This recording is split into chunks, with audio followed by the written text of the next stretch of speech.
Charot. Joke lang. Ilang metro itong magpagitan kaya, no? Hindi ko alam kung tanungin dyan. Kasi yun talaga yung nakuha namin kay anak. Oo, dito nga yun. Ay, paano na siya? Pababa na siya. Maliit lang na banga. Malayo ang pinanggalingan ng itong dalawa. Yung sa akin, malayo yan eh. Pero isa lang nga siya. Yan may alaman mong pareho. Parehas oh.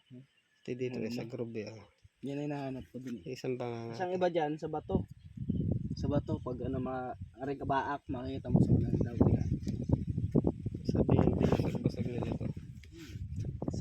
Diba? Pagpalakas pa ng loob mo yan. Kita mo, ang layo na yan ha. Ito yung sa loob. Pagpalagay na sa loob namin nakuha yan. Pero yung mga parts na to sa ano, baba. Ito mga ito mo. Saka yung Pare-parehas ang ano nila oh. Siguro rin Texture. isang malaking ano to. Ba yung sa yung pababa. Yung may Yung ano ko ito. Sakong parehas ito. Magkakapares ng texture na. pare-pareho. Iisa lang yan. Pero ano lang ang kakaiba. Ay hindi ka ito magkasama dyan. Yan makasama dyan.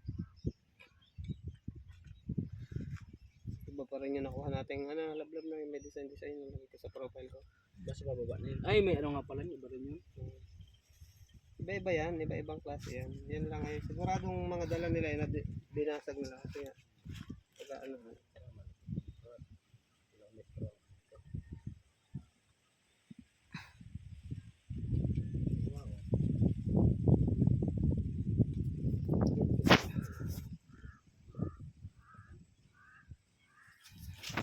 Isa lang.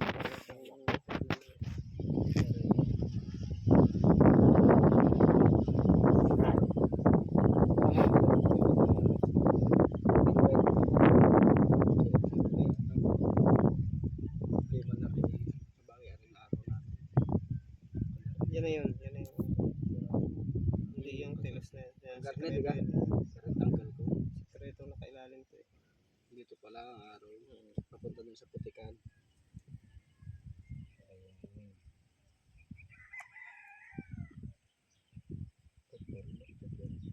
Tanda niyo sa nakuha niyo. Sabay sa dami na rin. Hal.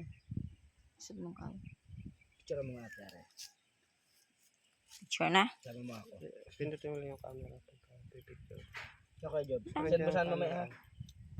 Ito. Yan. Picture yan. Pero habang nagbibideo ka ng pipicture ka niya.